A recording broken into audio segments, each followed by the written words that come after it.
Hello everybody, Gisele Grenier here. In this video lesson today, I'm not going to use paint, I'm going to use stain.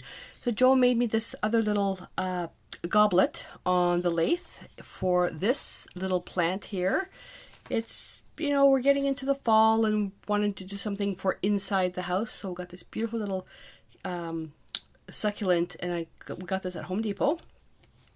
And I've got it soaking in a little bit of water because the last one that I did, it just broke apart because it was over dried. They had not watered it. So soaked this in a little bit of water just to soften the wood. So when I took it out, all the dirt was like bone dry. So this should make it easier to put in here.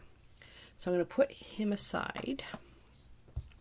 And what I'm going to do for this, because this is just raw wood, and I'm going to seal it with DecoArt Americana multi-purpose sealer, and then I'm going to use gel stains. Now I put some on the back in a raw format just to test the color, and although I like the walnut the best, I don't want this to be over dark, so I'm going to use the oak, and I'm going to put some of the shadow areas with the walnut just to give it a bit of a transition there.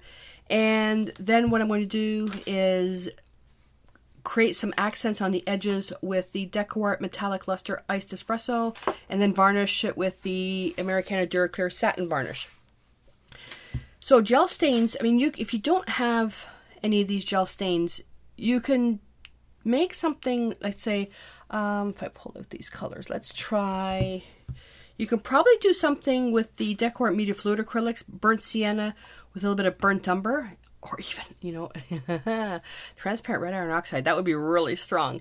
Because these paints are more fluid, they are likely to be more transparent. And then maybe just add a little bit of matte medium to it to make it even more transparent. So that's that. And I'm creating this piece out of a challenge that Joe gave me. He said, I want you to do something with this, but don't use paint. Well, I'll use stain instead. Okay, so what I'm going to do is I already shook the sealer and the varnish, and then I let it rest for about a half an hour just for the bubbles to break up. And the multi-purpose sealer, what it does is just primes raw wood. Now if you were going to be doing this on something that was already primed, you know, let's say something that you bought finished already, then you might just need to go with gesso. But because I'm using stain, I do want to prime it. And I won't be putting gesso on this because I want the grain of the wood to show through. Look, I mean, look at that. Isn't that gorgeous? Now, some of you may not be fans of raw wood, so you can, you know, paint it with paint. This is a challenge that Joe gave me, so you know I never turn down a challenge. And when you do apply sealer to raw wood, it brings the grain out. One of the easy tricks to do is to put on a dust mask and give it a light sanding with maybe some 400 grit paper just to kind of file down all those raised edges. But make sure you wear a dust mask. You don't want to be inhaling wood dust. But if you're going to be painting this, then just put on some gesso or the sealer and still do the sanding.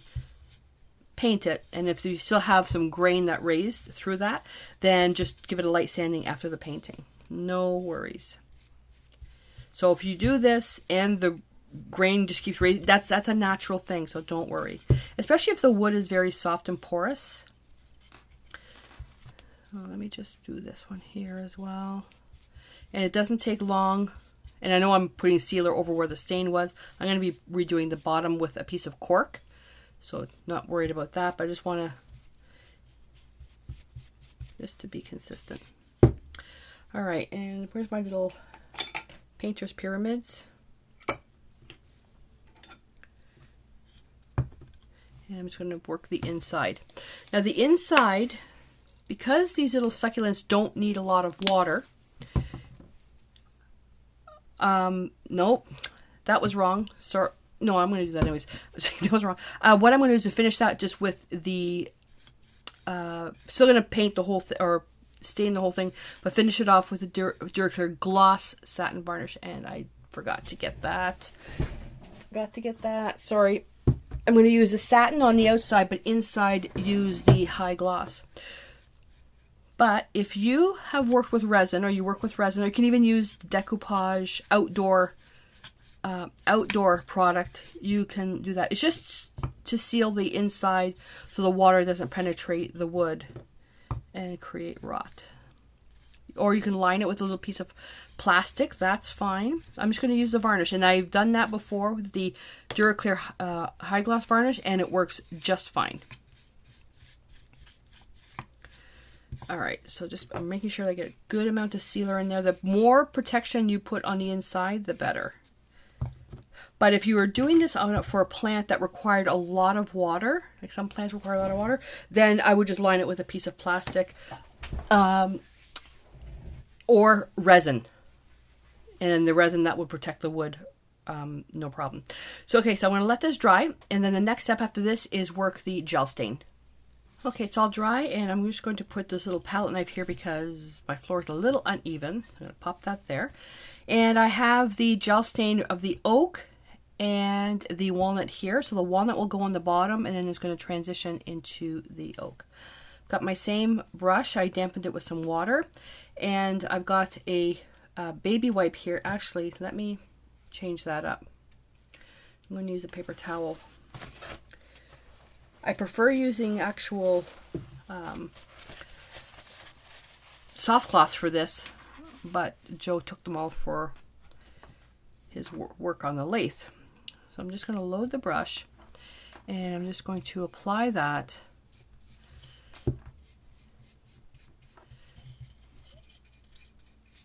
bring that down. And the good thing about stain is that when you put it on, you can wipe it back, and then if you need more, you can put some more on.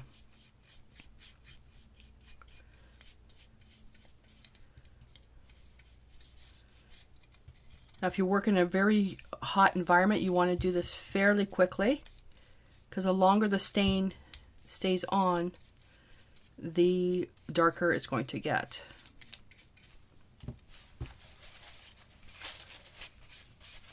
Oh, and wearing gloves is highly recommended as well.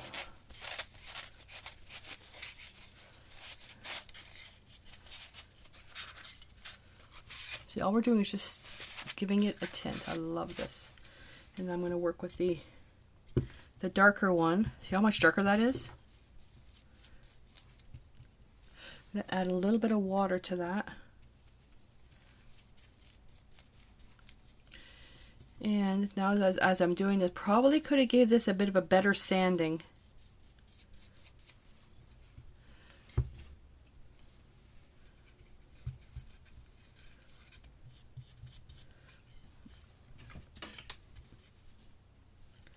Yeah, could have given this a bit of a better sanding, as the stem is a little rough. Now with the sealer, I mean, Joe doesn't like using sealer on wood, but I think it's more of a personal preference. Sometimes the stain goes on much better when you have a sealer on there, some type of primer. Get another clean paper towel. So you can see where I missed. Oh boy.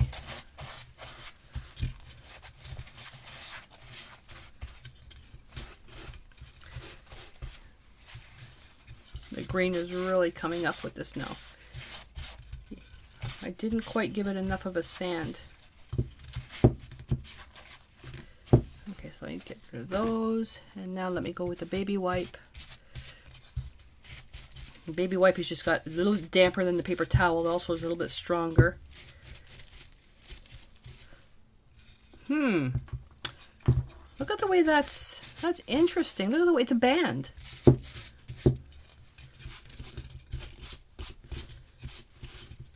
One thing is when you're working with wood, it's very unpredictable. Very unpredictable. That looks really old. So definitely something's something's happened here. And I'm thinking that it has nothing to do with my sanding. I'm thinking it has to do with, yeah. It is the sanding because I can feel it. Didn't sand enough here. Okay, well, what do we do? Well, really what you should do is just go back and sand it. But let's pretend, let's say you had really strong allergies to sawdust. We'll just say that. What can you do? Well, I don't know if you guys have seen the videos where I worked with the, actually let me just get it out. The designer finishes, and like this with the rusted metal. You actually use texture sand paste in, and I'm looking at this, and that's what this looks like. And the actual blue goblet that I made, I actually used the texture sand product and put it in there, and that hides a lot of imperfections in the wood. I think that would be that type of project would be the perfect candidate for this, because, or this would be the perfect candidate for that type of project, because this now it's not that bad. I can put a band of, put masking tape and then paint this a certain color. I don't want to do that. I'm looking for something really rustic, but that's obviously, something that I need to address. I need to go back and sand it, but again, not everybody can sand because of allergies, and not everybody has dust masks to protect. So when something goes wrong like this, paint is where we're going to how we're going to fix it. So on the back of this, you can buy these things individually and just substitute colors to whatever you have. So you base coat the surface with tin, which is the Decor Extreme Sheen metallic paint.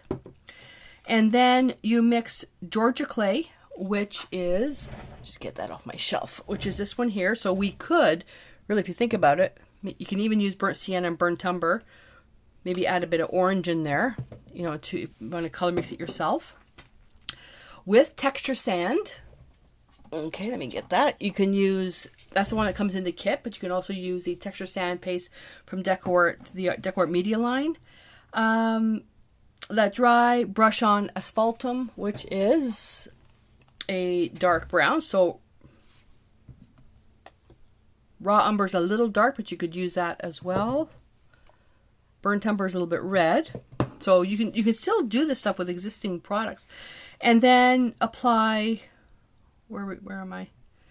Asphaltum, texture sand. Yeah, so that's it. So why don't I do that? And the actual look is rusted metal. Could I get away with that? You know what? Let's give it a try. What do you think? So I'm going on the premise that, we're on the premise I have allergies. I can't sand this piece of wood. And a lot of this stuff you can buy, pieces like this, you can buy stuff like this on Amazon. You can get them at craft shows, whatever, or flea markets, and you can't sand because due to allergies or you don't have a mask. So let's say that. So let's paint this with tin. Now, do I need to gesso this? I could, but I want to see what happens with, oh, that's a nice noise. I want to see what happens just using the actual paint. So I'm going to rinse my brush, use the same brush. Like I said, working with raw wood, it's very unpredictable. And I've got some of the stain stuck on the brush. I'm not going to worry about it right now. Okay, so that's what this is. Now, what happens if you want it to look more rusty? Then you can turn around and it's just a matter of just changing the actual metallic paint. You just have to play with the colors.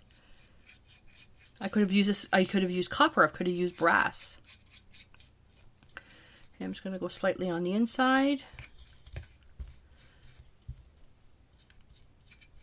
So Joe's challenge adds. I'm going to blame him for not sanding the piece enough. Although it was my job to do the sanding, I'm going to blame him. All right, so paint that. And this is going to take 2 coats. And what happens is that when you paint this, it fills in the grain of the wood, making it smoother. But it will take about 2 coats to do this. So I'm going to continue on.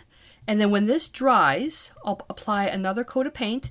And then we come back, because it's just the same technique. I don't want to waste your time. So I'm just going to continue on doing this, apply another coat. And when we come back, we'll go on to the next step, which is mixing the Georgia clay and texture sand and putting it on the goblet.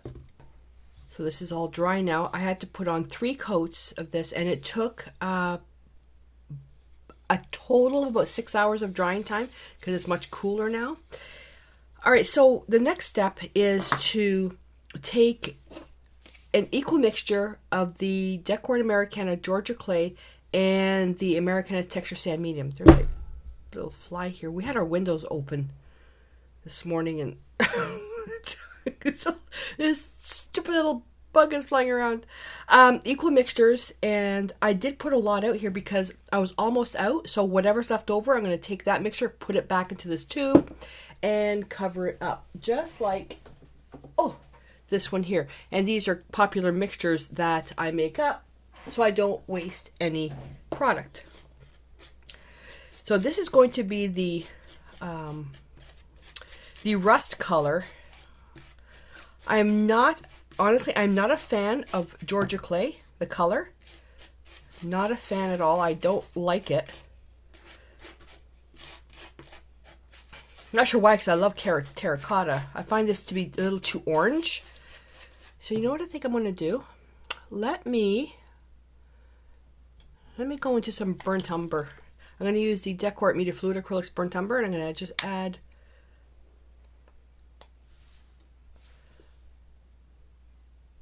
two drops just to neutralize that a little bit. Not quite.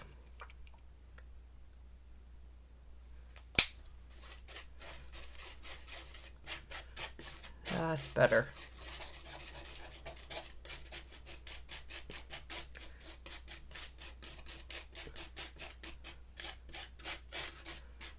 Yeah, that's not so orange. Okay. So now what we have to do is basically apply this to whatever would naturally rust. So I'm thinking the edges, anything that would be exposed to elements. I'm not going to bother doing a lot of this, but just random areas. So the entire edge for sure. And this will also add some really nice contrast to the little cactus, or the succulent, I should say. I'm not making a line all the way across. I hope I wasn't off camera there. Just random spots. And just picture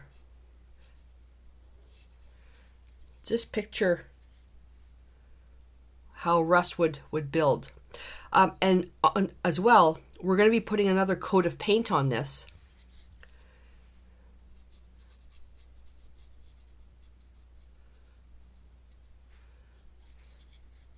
Now this look isn't for everybody, but you can take the idea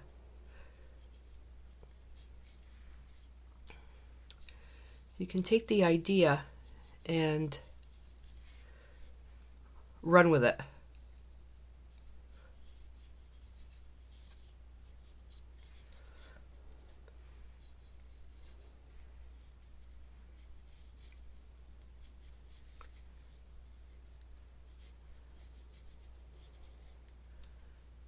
And just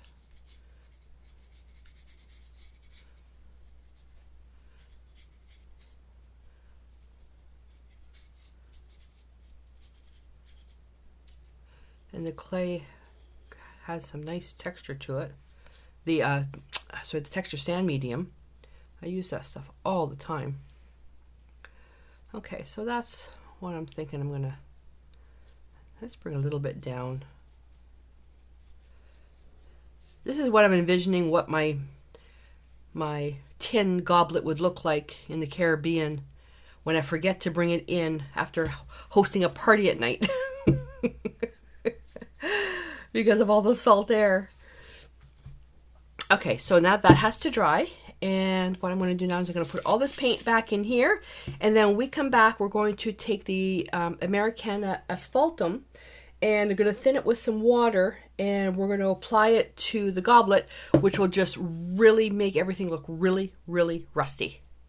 All right, so I'm mixing 4 parts of Americana Asphaltum with 1 part water. So we're just watering it down. And I want to add more water than that. What we're looking at doing is making a stain.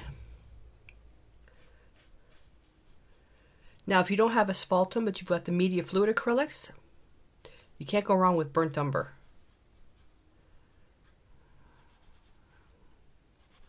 That's not too bad. Yeah, that's not too bad. Okay, I'm just going to get a larger brush. And just going to paint this across.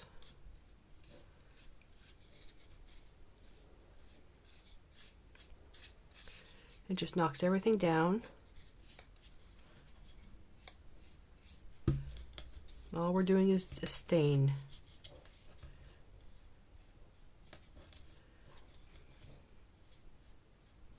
And then I'm going to wipe back some of the areas. So I've got my baby wipes. Oh, which I forgot to take out.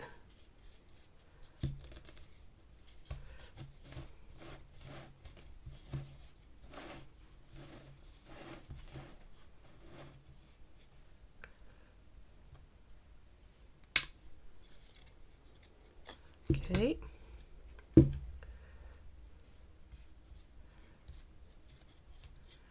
All right. And actually, I'm just going to use a paper towel, not a baby wipe.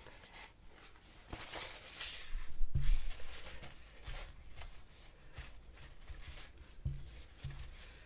think I'm actually going to have to add I think I added too much water there. So I just want to knock back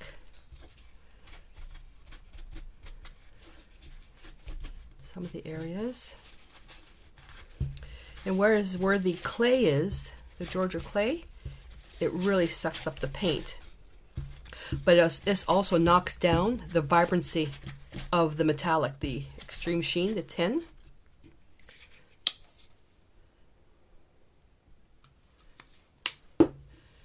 And this part here, this is more of a visual thing. You do it until you like the effect. And the good thing is that you can keep adding until it's the depth that you want. I'm going over the areas that have the texture sand medium and the clay, Georgia clay.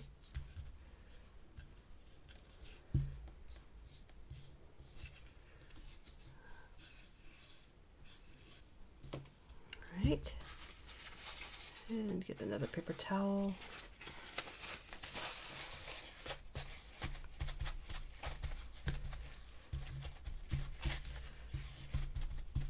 And then when it comes to varnishing, especially if this is going to be outside, when it comes to varnishing, what I'm going to do is I'm going to varnish the inside with the gloss and the parts of exposed tin that I want shiny.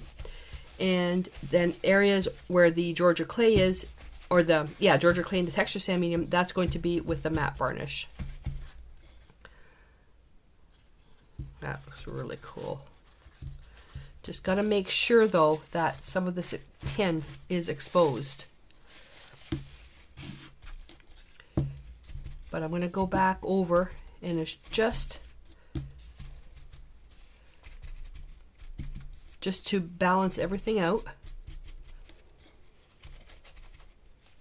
Now, the other thing too is if you find like there's like this area here, where is it? This area here, I don't like the way I did that. I could go back over with that mixture again and just apply more to even out the pattern.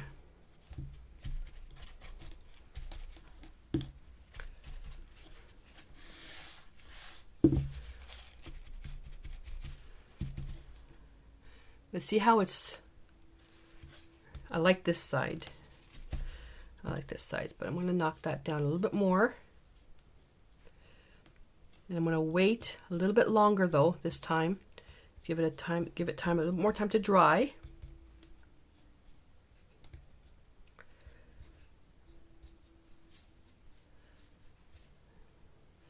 Oh, I have the perfect, okay, I'm going to keep going. I've got the perfect amount of paint on the brush to do the middle. Like I said, this technique, it's really a touchy-feely type of thing. Okay, I'm going to add a little bit more for this part here. But it's not for everybody, this rusted look. But it's just something nice to, you know, take something that Joe made for me and create an interesting piece. The unfortunate thing is that we're heading into the fall, and we're not going to be outside to enjoy these.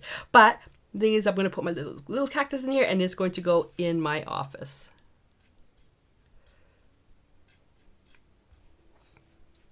Now this part here, if you wanted to speed up the drying time, you can use a heat gun for this. If it's because this is wood, just make sure you don't burn the paint. Look at that.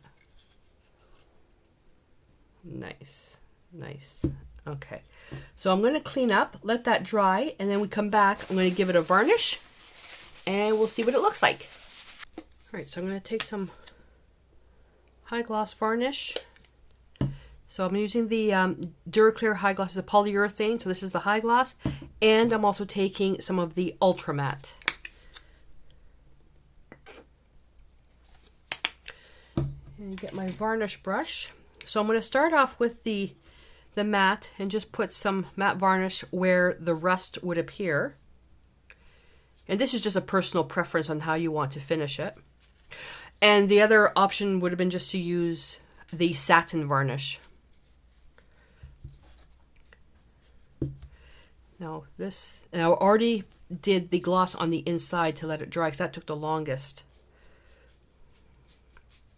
And you're not going to be able to see this though.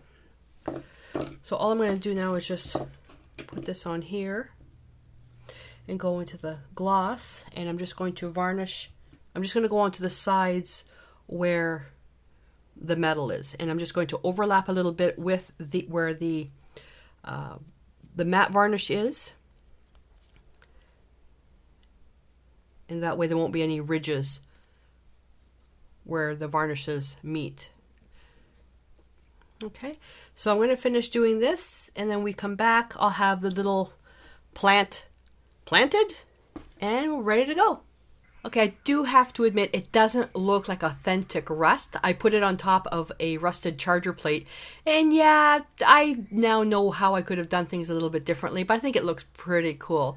I threw in some blue floral sand on top of the dirt, so it added a little bit of pop of color. And with the varnishing, now it's all set. It can be put outside under our sun shelter on our coffee table, but it's a little cold, so I'm going to keep this little beauty in my office. All right, so I would love to know, what would you have done if I had given you this goblet? What would you have done to create the project? I'd love to hear what you have done, and if you can answer in the comments below, I'd appreciate it. Alrighty, so until I see you in the next lesson, stay inspired.